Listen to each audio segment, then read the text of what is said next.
රජුන් තැනිය යුතු විහාරය අද රජුන් නොතනන නිසා සංඝ රත්නයේ සම්බුදු දහමේ ශිරස්ථිතිය උදෙසා යම් කැපකිරීමක් කරන්න වෙලා තියෙනවා.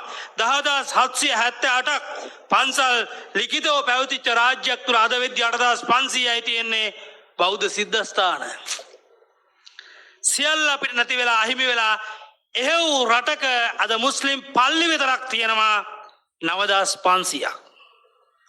හැබැයි අමතක කරන්න එපා මෙරට සංචාරක වෙන්නේ එදා අපි තනු විහාර ටික බලන්න, වෙහෙරවල් බලන්න, වැව්වමුණු බලන්න, එදා සිංහලේ රජුන් කිව් කඳුකරේ හෙලේ සුන්දරත්වය විඳින්න.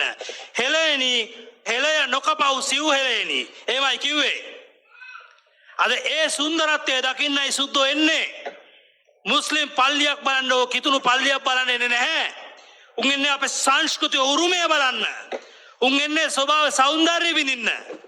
එසා මේ සියල්ල බිඳ වැටුනොත් අවසානයේදී අපිට පෙන්වන්න වෙන කිසිම දෙයක් නැති වෙනවා. අපේ දේ රැකගන්න කියන්නේ ඒකයි.